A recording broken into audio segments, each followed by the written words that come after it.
കേരളത്തിൽ ചാവേർ ആക്രമണത്തിന് പദ്ധതിയിട്ട കേസിൽ പ്രതി റിയാസ് അബൂബക്കറിന് 10 വർഷം കഠിന തടവ്.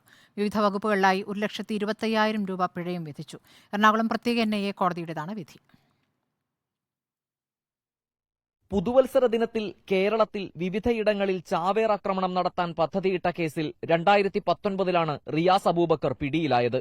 UAPAയിലെ 38, 39 വകുപ്പുകളും ഗൂഢാലോചന കുറ്റവും തെളിഞ്ഞിരുന്നു. പ്രതിക്ക് 10 വർഷം കഠിന തടവും 1,25,000 രൂപ പിഴയും വിധിച്ചു. എറണാകുളം പ്രത്യേക NIA കോടതിയുടേതാണ് വിധി. 2019 ഏപ്രിലിലാണ് റിയാസ് അബൂബക്കർ അറസ്റ്റിലായത്.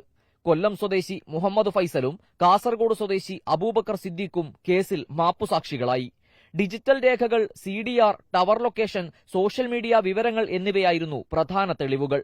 അഫ്ഗാനിസ്ഥാനിൽ പോയി ISൽ ചേർന്ന കാസർഗോഡ് സ്വദേശി അബ്ദുൾ റാഷിദ് അബ്ദുള്ളയുടെ നിർദ്ദേശപ്രകാരമാണ് റിയാസ് അബൂബക്കർ പ്രവർത്തിച്ചതെന്നും NIA കണ്ടെത്തിയിരുന്നു. ശ്രീലങ്കൻ സ്ഫോടന പരമ്പര ആസൂത്രണം ചെയ്തവരുമായി ചേർന്ന് കേരളത്തിൽ പദ്ധതിയിട്ടെന്നും യുവാക്കളെ റിക്രൂട്ട് ചെയ്യാൻ സാമൂഹ്യ മാധ്യമങ്ങൾ ഉപയോഗിച്ചെന്നുമായിരുന്നു കണ്ടെത്തൽ. സ്ഫോടക വസ്തുക്കൾ ശേഖരിച്ച് സ്വയം ചാവേറാകാനുള്ള ശ്രമത്തിനിടെയാണ് റിയാസ് അബൂബക്കർ പിടിയിലായത്. Reporter Ali Akbar Shah, in reporter, Kochi.